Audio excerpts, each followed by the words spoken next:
is a celebrated violinist, a frogman, a maker of violins, and purveyor of all rare artifacts. He's the basically the Indiana Jones of the violin, and his name is Geoffrey Maingart, and he's a dear friend of mine. Welcome, Geoffrey. Great to be here. It's nice to see you, Warren. So tell me, where are we right now, Geoffrey? Okay, right now we're in Rancho Palos Verdes, California. This is filming from my house, and right now we're in my workshop where I make instruments, I make bows, I restore Stradivarius and Guarneris and all kinds of great instruments. And our showroom is downstairs. I'll take you there later. And the workshop is where I spend a good amount of time. It's a really nice room. Well, glad to have you with us. And I thought we'd talk a little bit about music and playing the violin, and then maybe something about making the violins, Okay. which two different topics, but both I think will be very interesting to our audience. So you've been playing since you were a child, right?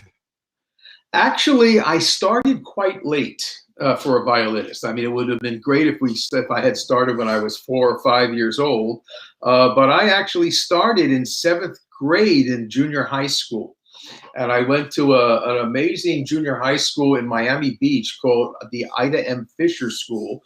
And they had a woman there. Her name was Eileen Danino. And she started so many musicians who went on to fantastic careers. And I was maybe one of the later ones. But then I didn't really have my first private teacher until I was in like 9th grade. And then I had a series, and then I started doing music festivals. You know, my father did the wrong thing. Instead of encouraging me, he kept telling me I quit. And no one tells me I'll quit anything, because I'll absolutely do the opposite. So if he wouldn't have done that, I might be a marine microbiologist today. Well, do you remember your first performance you ever had in front of people playing?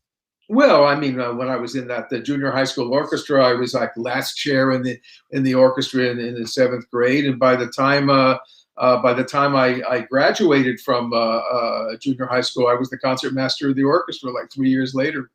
And then I went to Miami Beach High School for 2 years, and where I was the concertmaster of the Miami Beach High School Orchestra.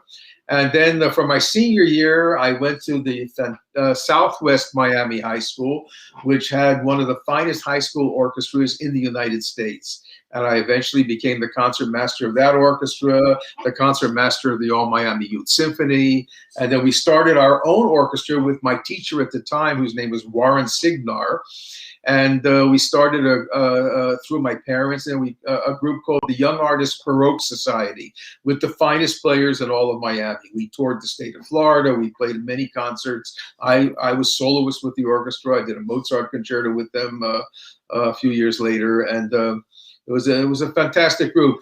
I think in the photographs, there is a photograph of me with that orchestra. In fact, my father's in the picture. I just found this photograph the other day, and you'll see Warren Peterson shaking my hand. I was the concertmaster. Well, you've used the phrase a few times, Geoffrey, so why don't you tell us what a concertmaster actually is, besides one who listens to the oboe? Okay, normally I call it concertshyster, but we'll call it concertmaster. The concertmaster is the lead violinist, the principal first violinist of the orchestra. That's the most important chair after the conductor. And it's my job as concertmaster to write in the parts, the bow markings, when to play down bow, when to go up bow, so that everybody in the section uses the same bowings that I recommend. And then whenever there's an incidental solo in the orchestral piece, I get the honor of playing the solo.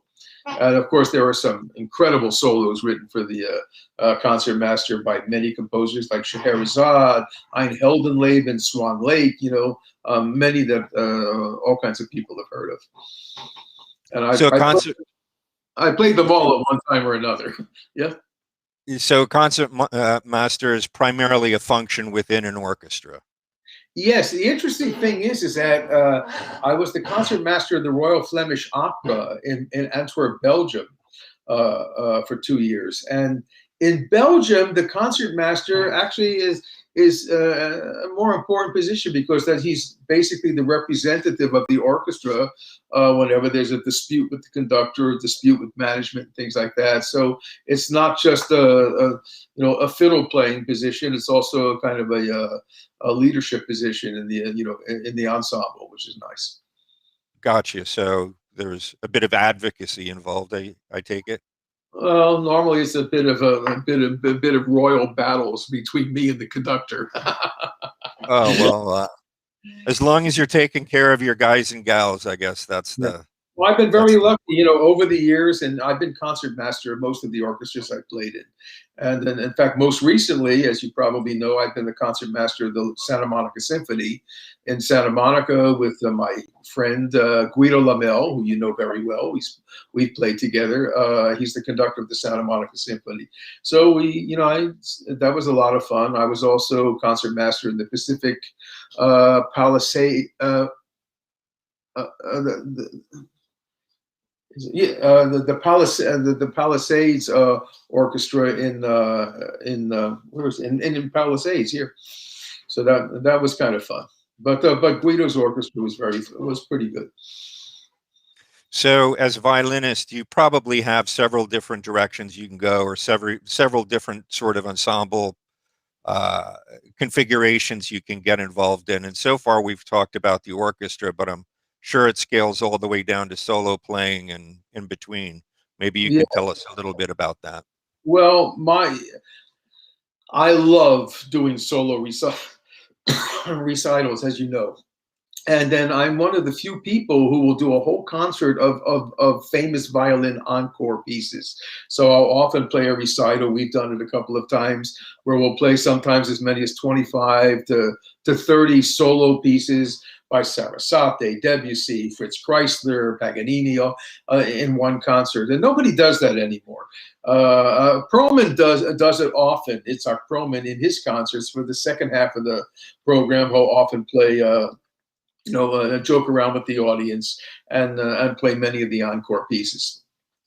But most solo violinists, their idea of a recital is to play maybe two sonatas on the first half, one sonata on the second half, and maybe one or two larger virtuoso pieces. So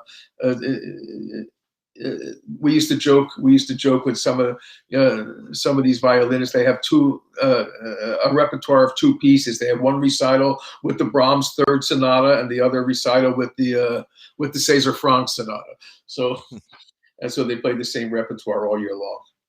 I love doing the short pieces. The only thing is, you have to be willing to wear your heart on your sleeve, because you really have to play these pieces with every piece of emotion that you have in your being to make them really work. Now, in terms of small ensemble playing, um, why don't you tell us a little bit about that? My favorite combination is piano trio. If I had to choose one ensemble I could play with all the time, it would be piano trio, because you can have one violinist, one cellist, and one pianist. So you can have three soloists with a soloist mentality. And whereas in a string quartet, it always seems to be a competition between the first violinist and the second violinist. So it's a very funny situation. The second violinist always wants to be the first violinist, and that's why when I do that, when we played our concert, I think we did the Schumann and the Elgar piano quintets, and when we did that, I played first violin in the Elgar, and Guido played first violin in the Schumann. So at least we shared the position, which I think is very fun. So it doesn't become a sword fight or a bow fight, right? But when you have a piano trio, it's wonderful. Hopefully, everybody who's watching will go to my website. That's strumenti.us. And I have about 18 of my performances, which are on YouTube from my whole career. Some performances dating back from the 1970s to the most recent performances that we did here in Marina del Rey. and it's an amazing repertoire. I also had the good fortune to play with a group called the Wim Mertens Ensemble, where I played amplified violin, and we toured Europe. We played in Greece, we played in Royal Albert Hall in London, and that was basically a quintet of musicians, which was an incredible group, and we had so much fun. So those are my few years as a rock star. It was a lot of fun. And there's one performance that we did that's on the website also. We played at the Teatro Nacional in Madrid, sold out. In fact, 300 people couldn't get in. There was a riot on the streets. Well, I hope no one got hurt. No, but they eventually had to put speakers outside. Oh, okay. Okay. There were some funny stories about that concert also, because we had to play after, I think it was an orchestra from Hamburg, or one of the German orchestras had a concert in the same hall before us. And the conductor was Celibidache, very famous conductor, but he had a tendency to play things so slow, and they did Brahms' First Symphony. And if you remember Brahms' first symphony, it goes ba-dee-da-da-dee-da, ba-dee-da-da-dee-da, and his tempo was da-dee-da-da-dee. It was so funny. I looked at Wim Mertens and I said, "We're not going to get on the stage until midnight." And it was true. Oh boy. So, before we get off the topic of chamber music, I know that you have just a ginormous repertoire, but what is there still? What are the unfinished pieces that you would still like to play chamber music wise? Oh, that's very interesting. Well, I've played most everything at least once. But what would be nice to do together with you, me, and our cellist, it would be nice to play the Rachmaninoff Trio Elegiaque. It's a great piece. That's one piece that I have not played in California. I actually performed the piece the last time when I was performing on a cruise ship. And I had a fantastic trio on the cruise ship for 8 weeks, and we played that trio during the cruise. Yeah, that's a beautiful piece. I've often thought it would be nice to take some of these single movement type of chamber works and kind of string them together in a program, so it's just not, piece, Oh, absolutely. intermission, piece. And Another great piano trio that we have to do is the Smetana. Fantastic, yeah, fantastic trio. And my yes. favorite piano trio of all time, which I have a recording of it on my website of a live performance, and that's the Tchaikovsky Trio.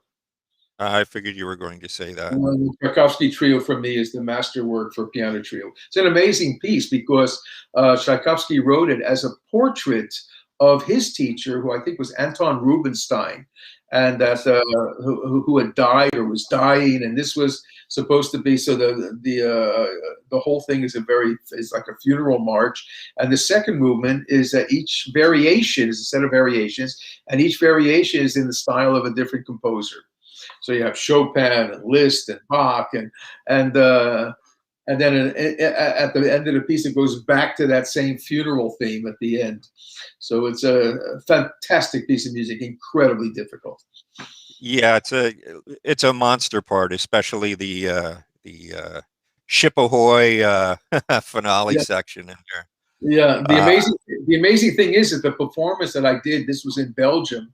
I had a great trio, and you're not gonna, if you can imagine, we put that together in 3 rehearsals. Most people wow. wouldn't dare get on stage without rehearsing it for 3 months.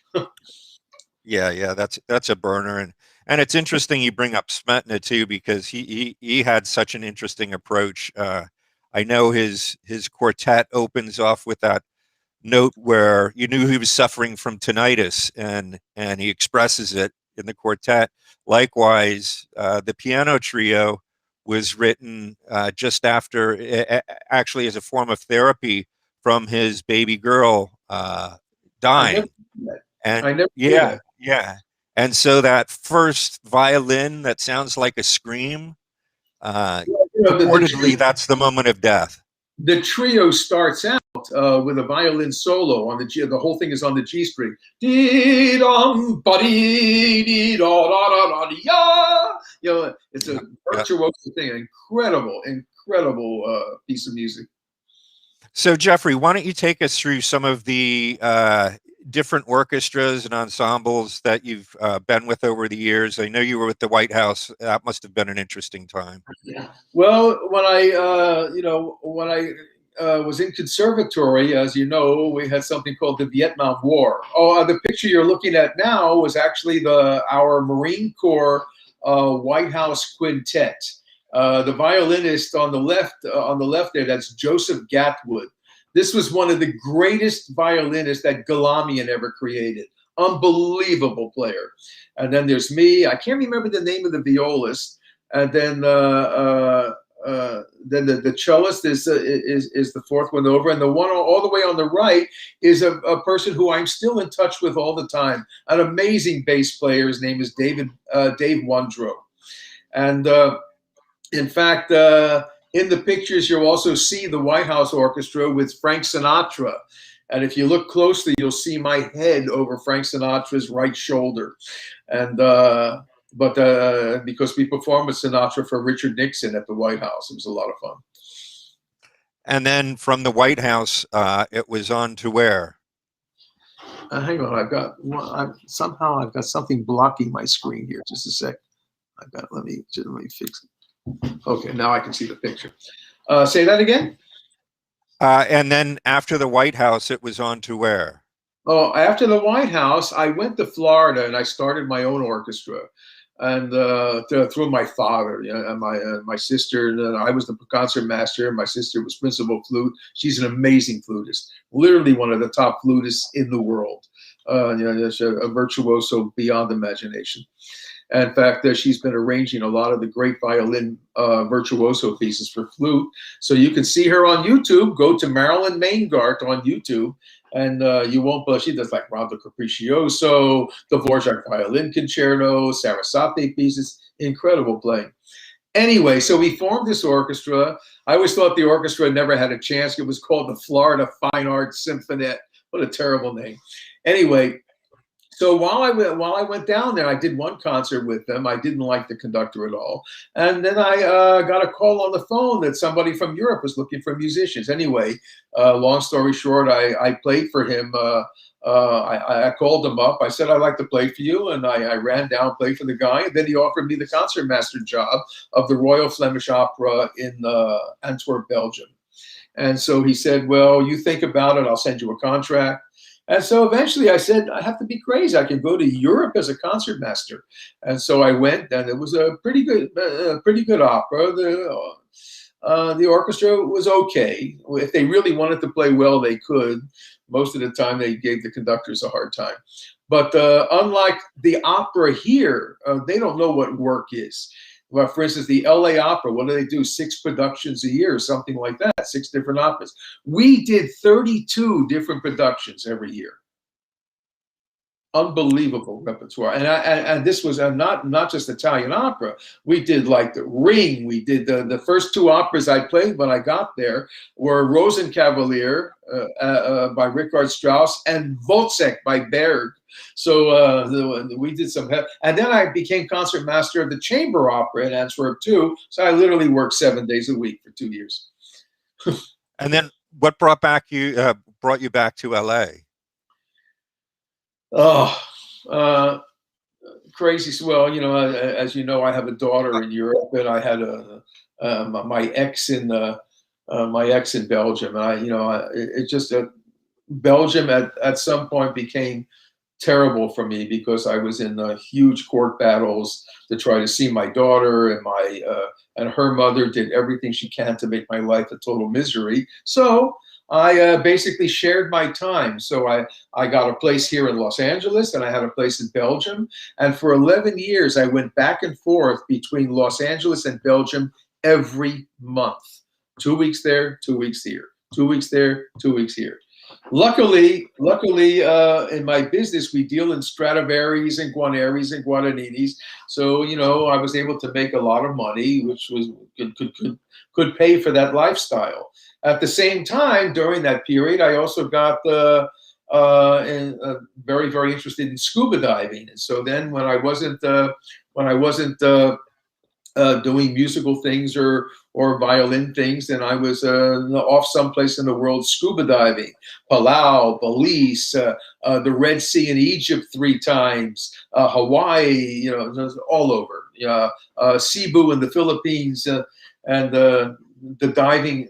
The diving is a total pleasure. Also, I never underwater without a video camera. I have a huge video system, and I have hundreds of hours of videotape.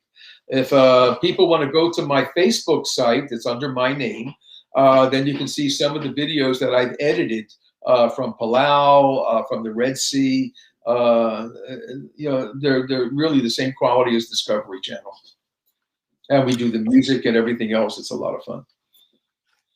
And seeing how we're as fortunate to be in your workshop, why don't you tell us a little bit how you got into violin collecting as well as being a luthier, which is a term for violin maker. I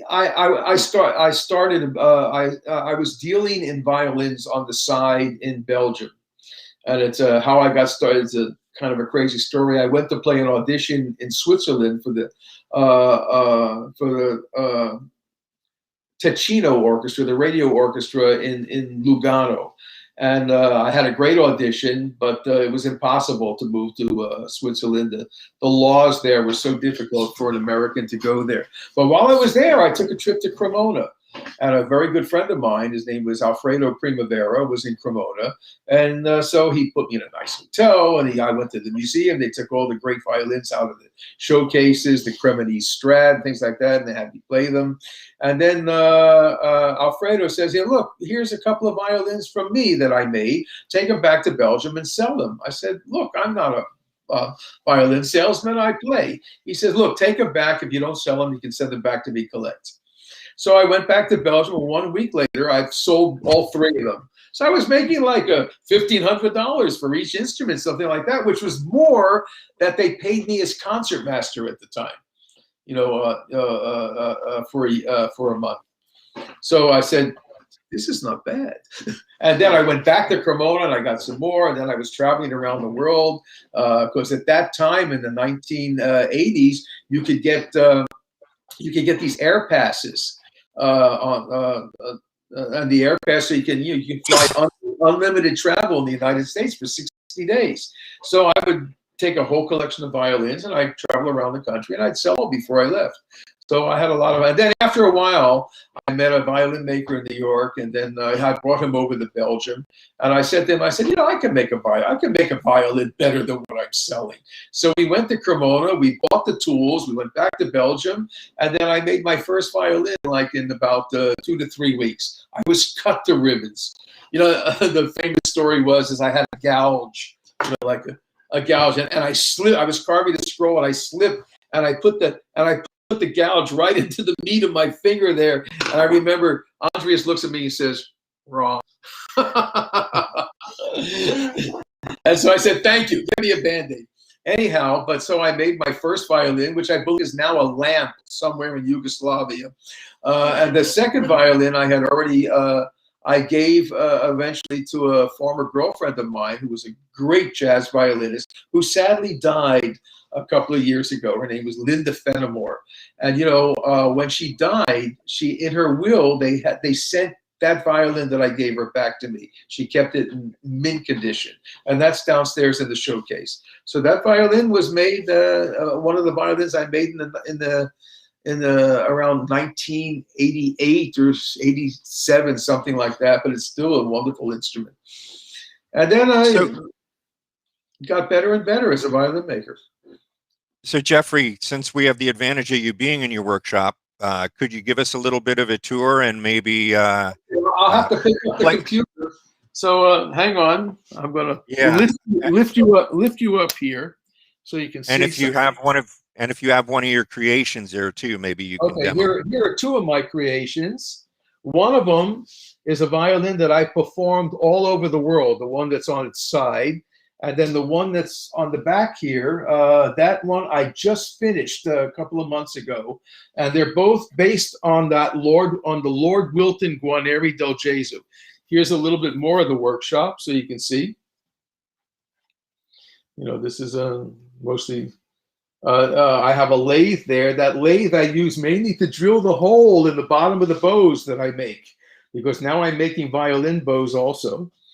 And here's the back side of the workshop.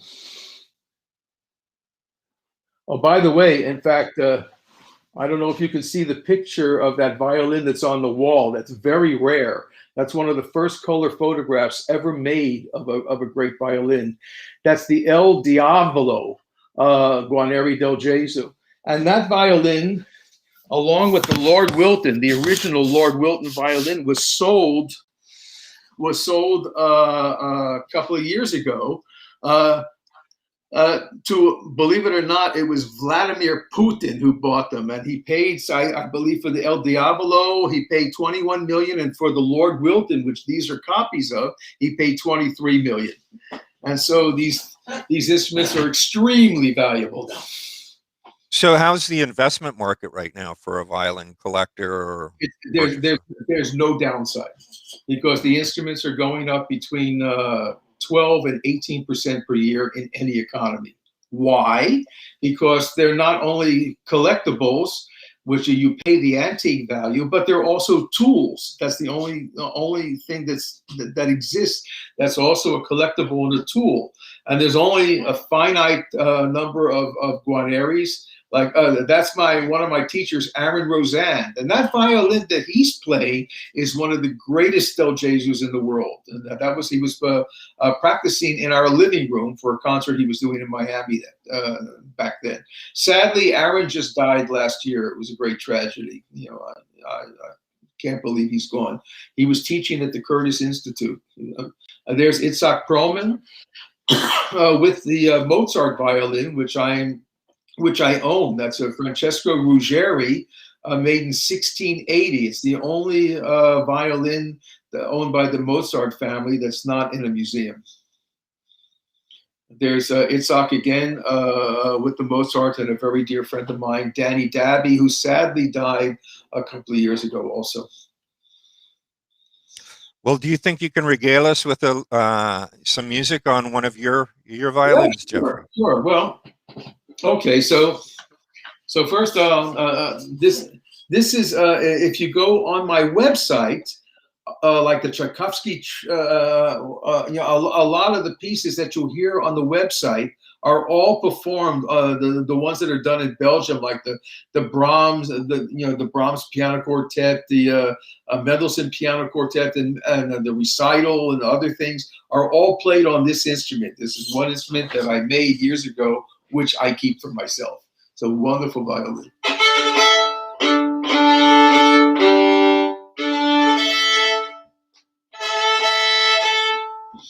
Okay, so this violin I made in 1989.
Beautiful.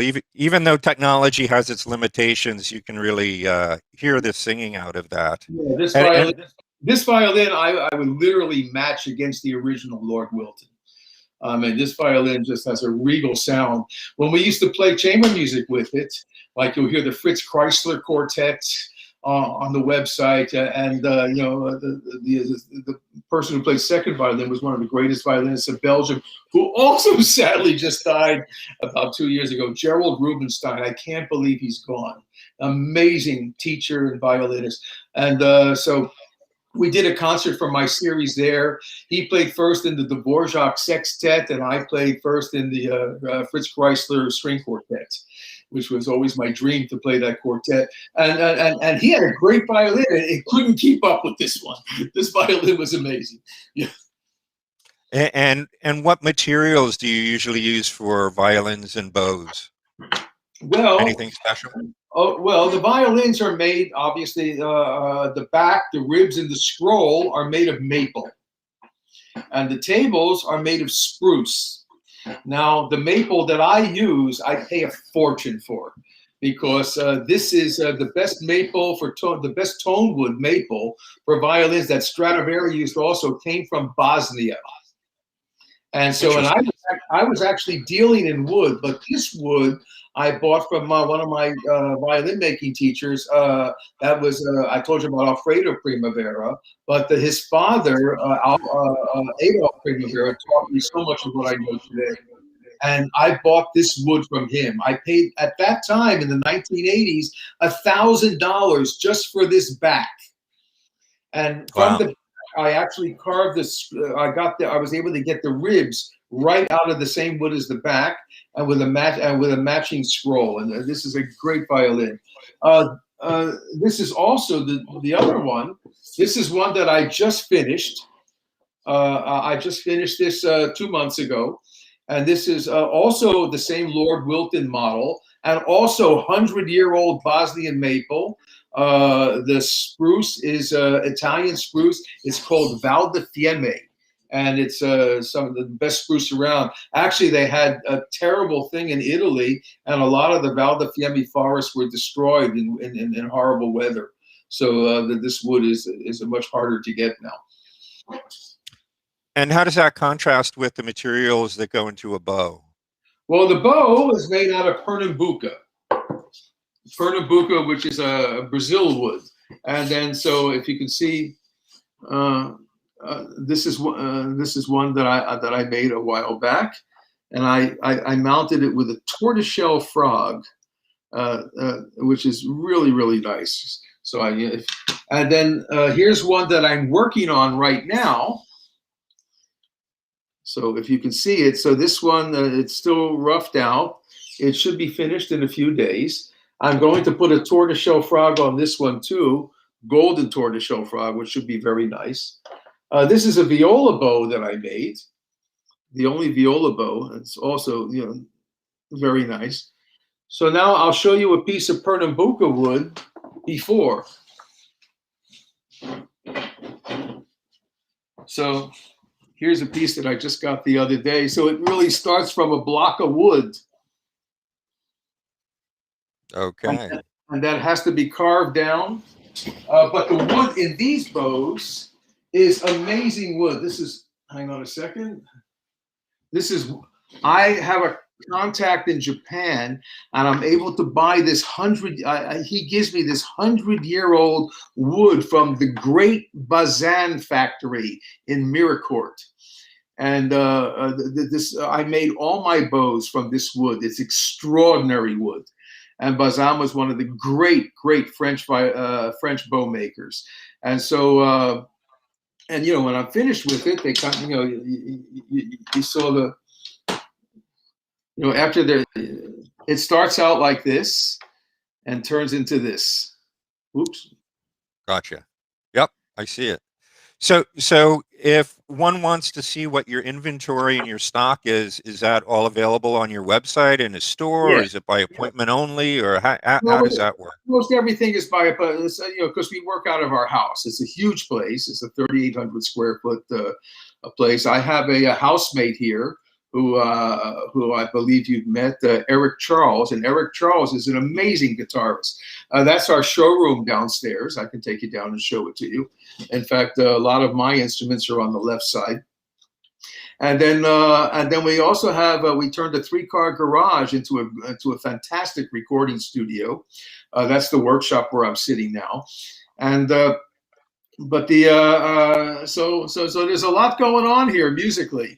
So there's constantly recording work being done with Eric. He's an amazing guitarist, singer, keyboard player, and he has a couple of bands that he's put together. You can always go to ericjcharles.com and you can see what he does. And we often do things together also. And then does your website also convey what rare violins you're also dealing in? Yes, there's a whole list of the instruments that are available today. At the very end of the rare violins, you'll see the list of you'll see some of the Stradivarius and Guarneris that I've sold in the past years. We've actually sold about 18 of these instruments, since I've been in business. Very few people have ever sold a Strad. Most violin shops never even see a Strad. But we've sold 18 Stradivarius and Guarneris. And then we have about at least, 10 or 12 of them available now for sale. Not just Guarneri, Guadagnini, other instruments. So there's a lot of great violins available for the moment. And, they run in price anywhere from about, for Peter Guarneri's of about 1.8 million, all the way up to about 14 or 15 million dollars for the great Guarneri del Jesus or Strads. And you've mentioned Guarneri's a little bit more than Stradivarius's, even though I think Stradivari is what a lot of people would think. Everybody knows Stradivari. There used to be an expression in Italy, to be as rich as Stradivarius. But Guarneri for me was a free thinker, and he, to play a Stradivari, you really have to have a great technique, because you have to really know what sounding point is, where to place the bow between the bridge and the fingerboard. Because a Stradivari helps you play better, because you need to play with a great technique to play it well. A Guarneri, you can put the bow anywhere and the instrument sounds. It's the nature of the model. It's just a fantastic instruments. I love making Guarneris because the instruments are just unique. And also Stradivarius usually have a slightly brighter sound, but the Guarneris have that smoky, real tenor sound, which I love. And most of the great violinists played on Guarneris. Jascha Heifetz played a Guarneri. Yehudi Menuhin played a Guarneri. So many of the greatest violinists who ever lived. Paganini played a Guarneri violin. And then, of course, a lot of people play great Stradivarius, like Itzhak Perlman plays a violin called, hang on, there's something popped up on my screen here. Let me get this out of the way. And so Itzhak Perlman plays a 1714 Strad known as the Soil Strad, S-O-I-L, an amazing violin. I know that violin very well. And it's a great sounding violin. He also owned the Del Gesù before also. I'm not sure if he still has it. Well, we have some questions from our audience. So you care to field a couple? Sure, let's go. Okay. How would someone get started in violin making? Well, I don't recommend you do it the way I did, because most people go to a violin making school either in Mittenwald, or you could go to the violin making school in Salt Lake City, or you can go to the famous school in Cremona, which is the birthplace of Stradivarius and Guarneri. And but what I did is I just bought the tools, and I made my first violin in 2 weeks. But I was always very, very clever with my hands. I made models when I was younger, and then by the time it took me a long time before I could do varnish. But I'm always innovating. I'm always finding clever ways to do stuff, so that the hard work, the hogging work, getting all the main wood out of the thing, I can do some things some things easier with machines. The violins are made completely by hand, but the bows, you know, I can do a lot of the rough work on with sanding devices, Dremels, spindle sanders, things like that. But most of the bow is made with small planes. So, you know, basically, that's a typical finger plane that you use to make instruments. Can you see it? Yep. And then so then, you know, the bench is full of all different planes that we use to carve the wood. But I try to do as much as I can, and then once I get it down to the right size, I can carve with the Dremel, which very few people can do. So I'm very accurate with it. Okay, little speed round here. What were your best and worst performances or experience performing? One of my funniest performances was with when I went to conservatory in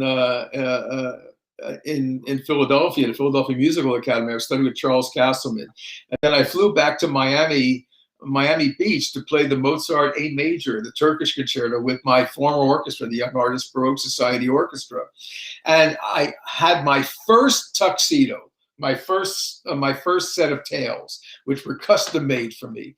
And so I went down there, and we played in a room at the Hilton Plaza Hotel called the Bon Vivant Room. And that was Jackie Gleason's performance room.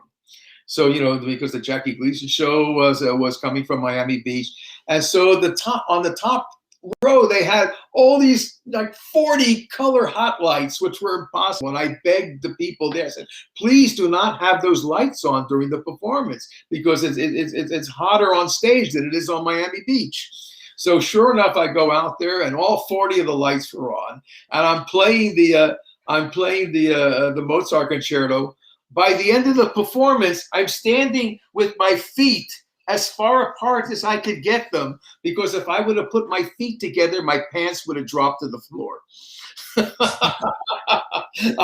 I sweat so much that the waistband in the pants expanded, and so the only way I could keep them up was to keep my feet as far apart as possible. You may have discovered a new training regimen. Yeah, but it was actually a good performance too. Well, yeah. And then I went backstage, and immediately somebody came with safety pins and safety pinned my pants up so I could go out and play an encore. Well, you certainly lived a life, Geoffrey. But if you weren't a violinist or a luthier, what would you be? Audience question. My great interest when I was in high school, I was totally into biology, and I was into genetics when the whole idea of DNA was just becoming known in the 1960s. And I remember I did a science fair project where I built an 8-foot high DNA molecule, and I won the science fair. I entered it in the science fair, and I had the top prize there. But then I was totally interested in microbiology. I always thought I was going to be a marine microbiologist, you know. But there was something that then I got really good at the violin, and there was something a lot more fun about making a fool of myself on stage that was much more interesting than looking through a microscope. And one more, in the wake of the pandemic, what's next for you, and how have you coped with things? Well, of course, the pandemic has been terrible for everybody in our industry. Most musicians are unemployed. All the orchestras have shut down. All the concert halls are closed. All the music schools are closed. So it's been very difficult for me when we're selling major violins. And I still have clients for Stradivari's and Guarneri's, but they're not here in the United States. They're in Switzerland, they're in China, they're in Japan, and we can't fly because of the pandemic. So there's no way to get the instruments to the clients.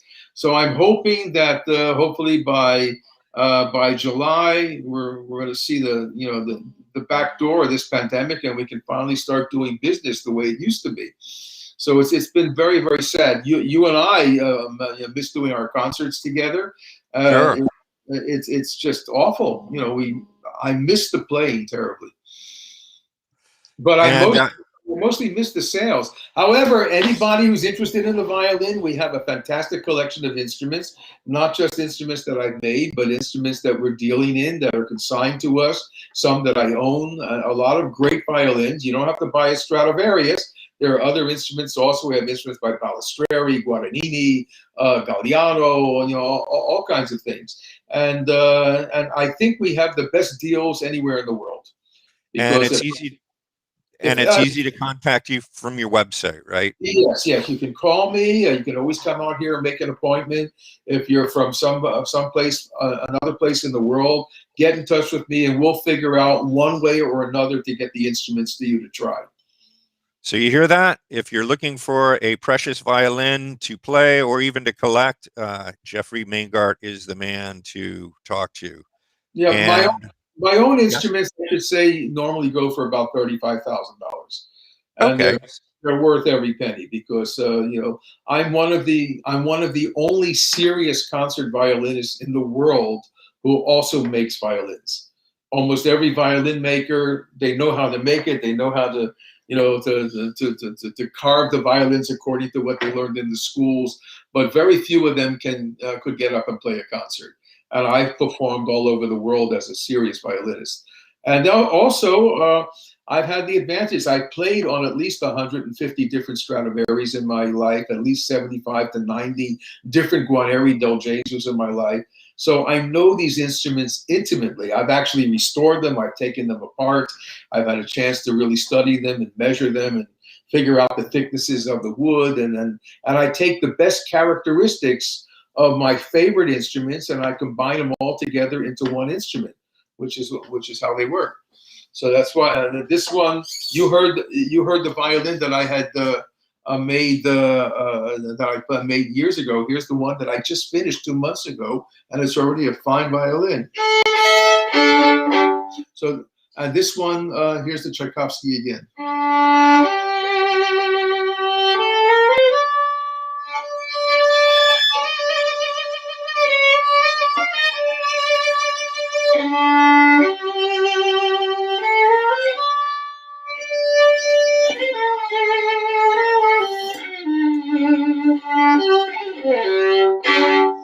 Great violin also. Wonderful. So now everybody knows how to get in touch with Geoffrey, and we hope you do. We hope you watch his videos, visit his YouTube channel. If you've liked this, please like and subscribe. We have a fun week planned for you next week with a wonderful, wonderful jazz singer. But for now, it has been my pleasure to have Geoffrey Maingart on. Thank you, Geoffrey. Okay, one other thing, if any of your viewers have an instrument that they want to sell, or they need to have it restored, or they need to have it appraised, come to me. There you go. And with that, it's a wrap.